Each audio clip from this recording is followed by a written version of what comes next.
sleep is an important factor. I think that needs to be covered. And Yes.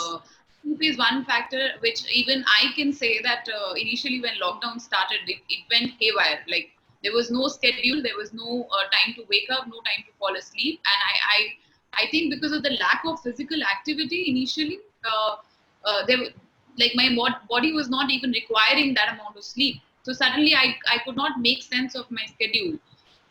uh, any Ruha, what did you do? Like you do you have access to gym currently? Like no. No, So how are you taking care of the physical activity part and the sleep part? Like so physical activity is it's completely absent from life. Like my daily steps are under 200 steps a day.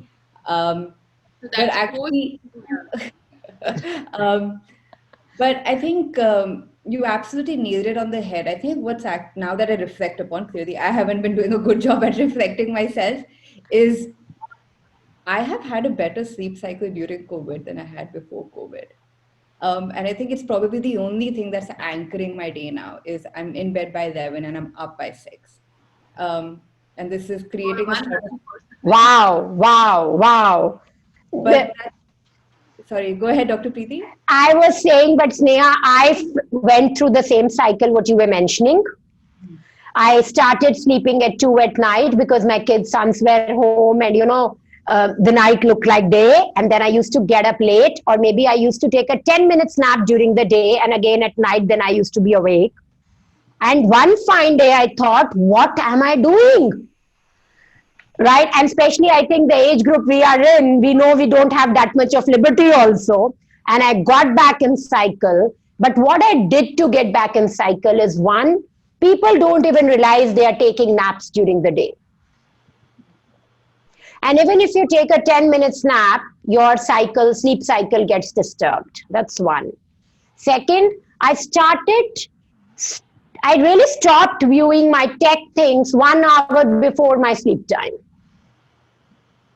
And I started reading something. And this is a great time to read again. All the books which you've loved.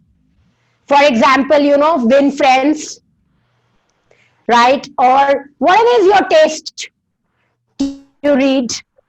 It's a great time before sleeping. If you start reading, you will be able to address this issue very well. Thank you, ma'am. I think that a lot of that's quite a practical thing which a lot of viewers can actually do. The one thing is that avoid naps. I think the take-home message is that avoid sleeping during the day. Try to Yes. stick as much to the routine as you can, and also try to not have any stimulating activity right before your sleep hours. So Yes. don't expose yourself to screens 1 or 2 hours before you're sleeping. And extending that, if I may add, don't have caffeinated drinks. Don't have like don't exercise rigorously right before you sleep. So evening exercises could be something like a walk rather than indulging in something which is very exhausting and activating at the same time.